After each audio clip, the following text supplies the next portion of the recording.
ساتی شادبوونەوەی دیاکۆیە با دایک و باوک و کەسوکارەکەی. دیاکۆ و نزیکەی 200 کۆچبەری دیکە دوای ماوەیەکی زۆر دووری بۆ نێو خانەوادە و ئازیزانیان گەڕانەوە. پەیام خانەوادەی بەشێک لە کۆچبەرانی گەڕاوەی لیبیای بەسەر کردەوە. کۆچبەرانیش دەڵێن لە بارودۆخێکی سەخت دابووین و خواردن و شوێنی مانەوەشمان زۆر خراپ بووە. ئەو شوێنەری دەماینەوە ڕەوزە بوو. تقریبەی 7 ڕۆژ 8 ڕۆژی سەرەتا یەک نانوێک هێلکا بوو. دوایوی گۆڕا بۆ مەعکەڕۆنی مسرەکان لێیان لەدا. تقریبەی خواردنی 3 نەفەری بوو و 12 نەفەری. 4 مانگان لێوە بووم 2 جارم گۆشت خوارد. لەکن قازاقچەکەی نەک لە سەفارە 4 مانگان لێ بووم ئەویش بە 7 نەفەران یەک لە ڕان. لەوێ تەلەفۆن نەبوو موبایلان ئێستا بنەوە بە 75 نەفەری یەک موبایل 30 چرکە یەک دەقا قسەم لەگە ماڵ دەکردم گو باش مەعواڵم باشە تۆ لەسەرەوەی گلین کرد بوو وتمان خواردنمان باش نییە جێمان باش نییە لەسەر حەردی دەنووسین فەرشێکی تەنک تەنک بێ بالیف وەڵڵا قودوم ماسیم کردوتە سەرین کردومە بالیف پارچە پەڕۆیەکم بەسەر دانا کردوم بالیف ئێستا ئەو ژێم تەبتەبە تاخواوەندە سەری لەسەدانم عقوبەی داین دەرکەی لەسەر پێوە داین سبریتی لەسەر گوژانینەوە گەرما بۆ کاتی لیبیا گەرما و سبریت لەسەر گوژانینەوە تێ منەوە دەسم دەنم ئەم گۆش بۆ خۆتان ناوە داینش بارودۆخی هەتا بڵی ناخۆش بوو بەسی چرکە قسەی لەگەڵ دەکردم ئەو سی چرکە چ تێدەگەیەندرێ لە ئاڵوباڵ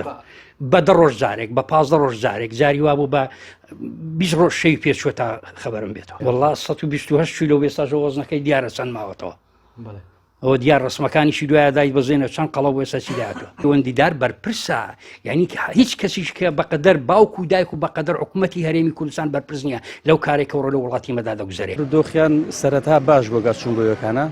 تقریبا هەتاوەچین 15 باش بووە 15 قاچاقچەکە لە ئاوێکردن لە ئاوێدا جیران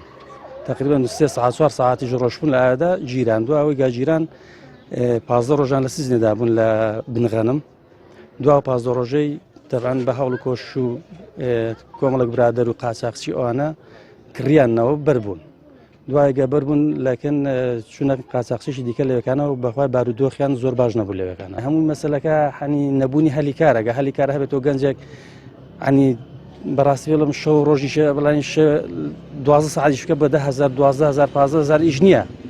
عنی ناتوانە ژیانی خۆی پێدابینکە مەسەلەکە ئەوەیەکە سەری خۆی هەڵدەگرەوە دەڕۆ وڵاتی خۆی بەجێ دەڵێ بۆ ژیانێکی خۆشترە. ئەحمەدی حاجی ڕەشید ئەندامی کۆمەڵ لە ئەنجومەنی نوێنەرانی عێراق باسی هەوڵەکانیان بۆ ئازادکردن و گەڕانەوەی کۆچبەرە کوردەکان لە لیبیا دەکات و دەڵێت 3 کەسی دیکەی کورد لە تونس ماون و بەشێکی دیکەش لە لیبیا لە هەوڵی گەڕانەوەی ئەوانیشدان. موافقەتی ئوسولی ماوەرگر بۆ هەردوو فڕۆکە لەلایەن بەڕێز سوودانیوە لە ڕێگەی سکرتێرەکەیەوە و برای بەڕێزم کاک دکتۆر مسەنا هەوڵی جدی داوە لەو بارە و بۆیە ئەم ئیشێکی هەماهەنگیە دەستخۆشیمان هەیە بۆ هەموو ئەوانەی کە کاریان لەو بابەتا کرد 3 کەس ماون لە تونس ناوەکانیانمان داوەتە سەفیری تونس بۆیە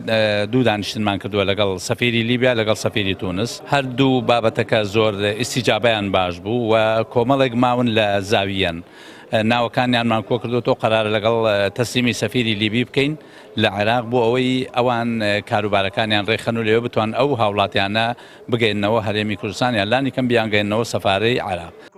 دوای نزیکەی 6 مانگ لە مانەوە و گیرخواردنیان نزیکەی 200 گەنجی کورد کە زۆربەی هەرە زۆری خەڵکی ئیدارەی ڕاپەڕینن با فڕۆکەیەکی سەربازی و لە لیبیاوە بۆ هەرێمی کوردستان گەڕانەوە. ڕێناس ئەرسەلان کەناڵی پەیام دەڤەری ڕاپەڕین.